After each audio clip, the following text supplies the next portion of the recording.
Hey guys, it's Shannon again. I am here with another just like maybe instruction. Excuse me, my voice is a little raspy. It was a handful to get the kids down for sleep. But nonetheless, it is quiet now, and so I can talk to you guys in peace. Just don't mind my voice.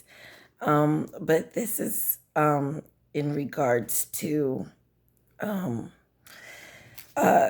kingdom marriages, prodigal sons, and things. I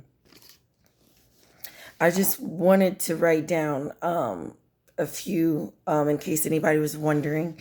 How do you know when God has told you that, you who your kingdom spouse is, if you think that's a possibility? The first thing is I want to go into is God will never get you involved with a married person.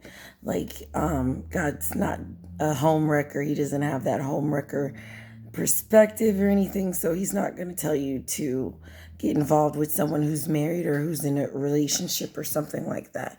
He will never tell you to do that. The second thing is, and we know that because in 1 Corinthians chapter 7, 2-4, it says that, but because of the immoralities, each man and each woman is to have a husband of their own. And, it's supposed to be one. You're supposed to be of one flesh. That's in Matthew 19.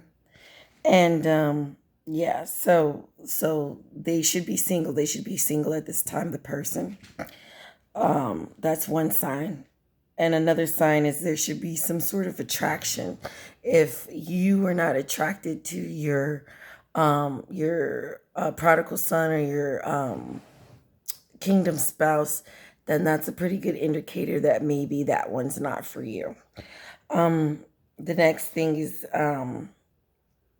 a man should pursue a woman.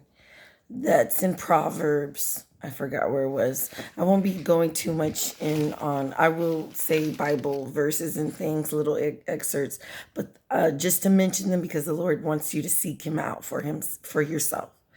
So the next thing is they must be a professing Christian. They don't have to be where you are with your walk with the Lord, because some people, there's different levels to everything. So they probably won't be where you are. Sometimes God will put you in that person's life, if you know more, put you in that person's life for you to teach that person, or for that person to teach you, or vice versa. I'm going to go down but this is really good examples right here of, well, another thing is God will confirm it to you. We know in the story of Gideon, Gideon was, I forget which book it's in. I'm not sure. I think maybe, I'm not sure, but look it up. It's the story of Gideon. And what Gideon does is he's traveling, he's in the desert or something. And then he asked God, because he thought God was talking to him. He was like, well, I kind of need confirmation to see if you're talking to me. So it's a good story on there. He with the fleece jacket and whatnot. So go read that story. But that's how God gives confirmation. If you ask Him for confirmation, He will give it to you. He'll definitely give it to you by people. He will have people put in your life to prophesy over you, and then there could be numbers. I know that 222 is in strong indication of duality and of Adam and Eve. There's a lot of 222, 222 references in Genesis. So, and just basically like ask God and he will confirm it to you a lot. Maybe the person, your prodigal son or your kingdom spouse is like, maybe all of a sudden that they will just like come heavy in your brain. Like, I mean, come heavy in your emotions and you don't know why. One day you'll just wake up and be like, why am I thinking about this person? Because, I don't know. They, whatever.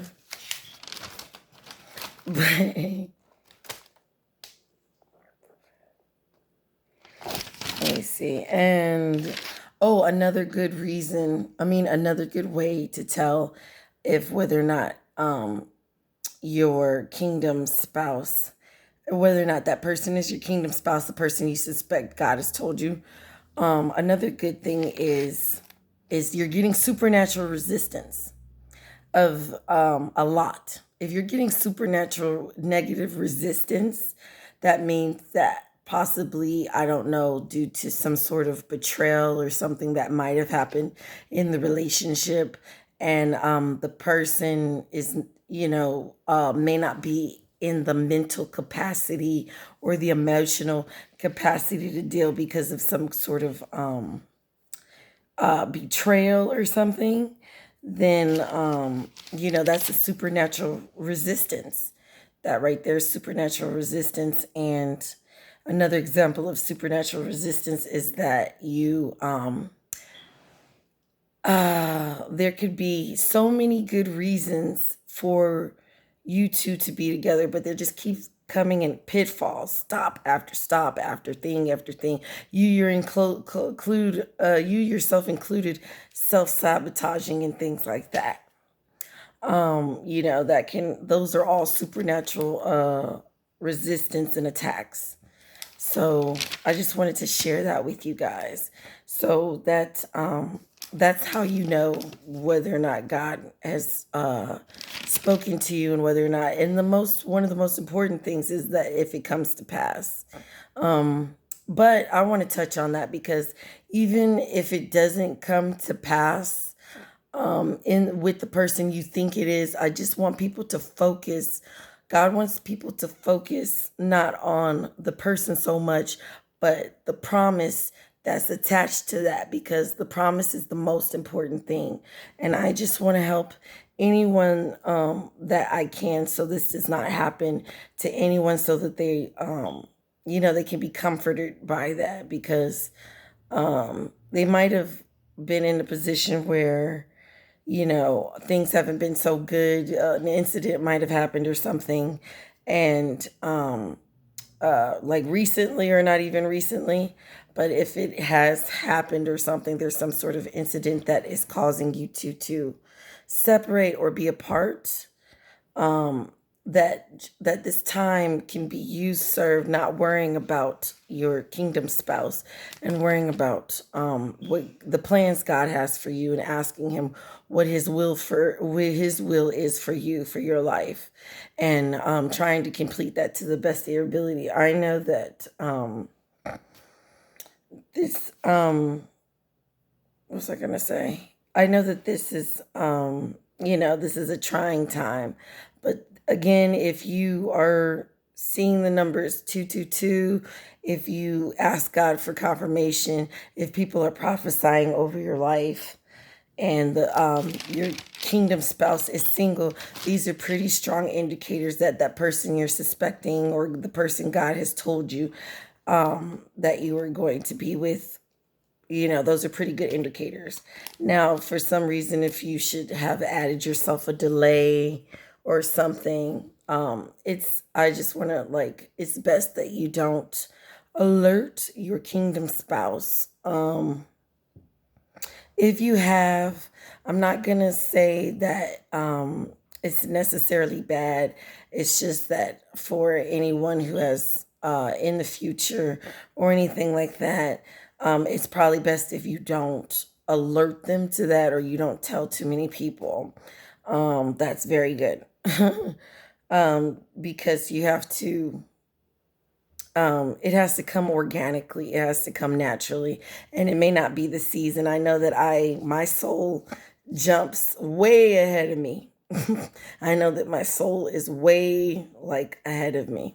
And that's why I'm an impatient person, because I'm going more into that. But like with deja vu, it's a sign that your soul is jumping right ahead of you, and you've because before the father already knew us since we were inside of his mother's womb, since before then, so it really makes you think how old your soul might be, or some of us.